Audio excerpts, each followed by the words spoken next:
বিসমিল্লাহির রহমানির রহিম। শিক্ষার্থী বন্ধুরা, তোমাদেরকে স্বাগতম। তোমরা সবাই কেমন আছো? নিশ্চয়ই সবাই ভালো আছো। পড়ন্ত বিকালে তোমাদের ক্লাসে আমি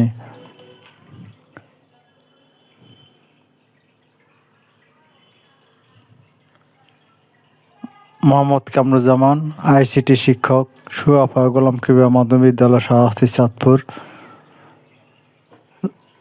তোমাদের ক্লাসের জন্য আমি একটি মাল্টিমিডিয়া ক্লাস তৈরি করেছি, প্রেজেন্টেশন তৈরি করেছি, যা তোমাদেরকে এখন উপস্থাপন করব। আমাদের ক্লাসটি হলো অষ্টম শ্রেণী, বিষয় আইসিটি, দ্বিতীয় অধ্যায়, পার্ট 1, নেটওয়ার্কের ধারণা।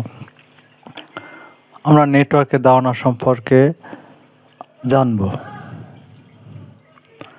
এটা দেখে আমরা কিছু বুঝতে পারছি? বইতে তোমরা অবশ্যই দেখতে পাচ্ছ এই সিনারিগুলো। আমরা যারা বুঝতে পারছি তারা হাত তোলো। ঠিক আছে, কিছুটা বলতে পারছো। আচ্ছা, এবার দেখো আমরা এটা কাজগুলা দেখি।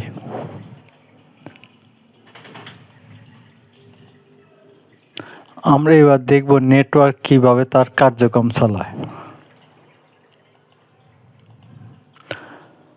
নেটওয়ার্ক ক্লাউড থেকে তার নেট বা ডাটা রাউটারের মাধ্যমে, আমরা বইয়ে যেভাবে দেখানো হয়েছে আমরা ওইভাবে আমরা কাজগুলা করতেছি।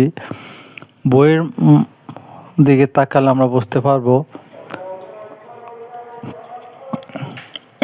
আমাদের সার্ভারে আসে, সার্ভার থেকে ইচ্ছে করলে আমরা প্রিন্ট করতে পারি, বা আমরা সুইচের মাধ্যমে বিভিন্ন ইউজার বা ক্লায়েন্টের কাছে আমরা তথ্য পৌঁছায় দিতে পারি। ঠিক এইভাবে। এখন অনেকের প্রশ্ন জাগতে পারে, আমরা কিভাবে আমাদের তথ্যটা আমরা ইন্টারনেটে আপলোড করব। ওইটা আমরা দেখিনি। আমরা ক্লায়েন্ট যারা আছি তখন আমরা আমাদের তথ্যগুলো সুইচের মাধ্যমে সার্ভারে পাঠাবো। সার্ভার থেকে ইচ্ছে করলে আমি প্রিন্ট করতে পারি, বা সার্ভার থেকে রাউটারের মাধ্যমে এটা চলে যাবে কোথায়? পৃথিবীতে, মানে ক্লাউড নেটওয়ার্কে। এভাবে আমরা আমাদের কাজটা চালিয়ে যেতে পারি, এবং ইন্টারনেট নেটওয়ার্ক এইভাবে কাজ করে। আমরা নেটওয়ার্কের কারণ সম্পর্কে আরও ধারণা নেওয়ার চেষ্টা করি। ডিবেট সম্পর্কে জানার জন্য এক এক করে প্রশ্ন করব। যাদের উত্তর জানা আছে তারা হাত তুলবে। এই ডিভাইসটি কি? ঠিক আছে, তুমি বলতে পেরেছ।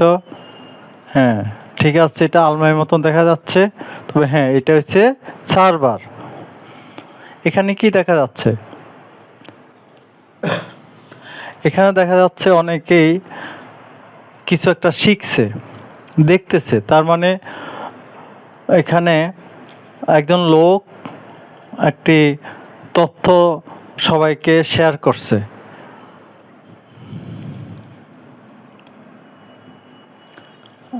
এখানে ওয়াইফাই লেখা আছে। ওয়াইফাইটা কি? মিডিয়া। আমরা এই মিডিয়ার মাধ্যমে একটা নেটওয়ার্ক থেকে অনেকেই শেয়ার করতে পারি। এখানে আমরা একটা ছবি দেখতে পারতেছি। এটা কি? কাউকে বলতে পারবা? হ্যাঁ, ঠিক বলেছ, এটা ইউজার এখানে ইউজ করা হচ্ছে। এগুলো অনেকগুলো যন্ত্র, আমরা অনেকে এগুলা দেখেছি, অনেকে দেখি না। এখানে বিভিন্ন অ্যাডাপ্টার আছে, বিভিন্ন কানেক্টার আছে। এগুলো এই যে উপরে লেখা আছে নেটওয়ার্ক অ্যাডাপ্টার। আমাদের নেটওয়ার্কের জন্য এই অ্যাডাপ্টারগুলো প্রয়োজন হয়।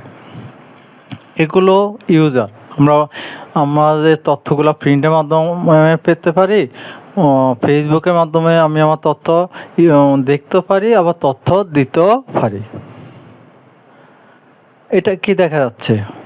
এখানে ভিআইপি প্রটোকল দেখা যাচ্ছে। হ্যাঁ শিক্ষার্থী বন্ধুরা, আমাদের নেটওয়ার্কেও এরকম ভিআইপি প্রোটোকল থাকে, নয়তো আমাদের তথ্যগুলো সুরক্ষিত থাকবে না।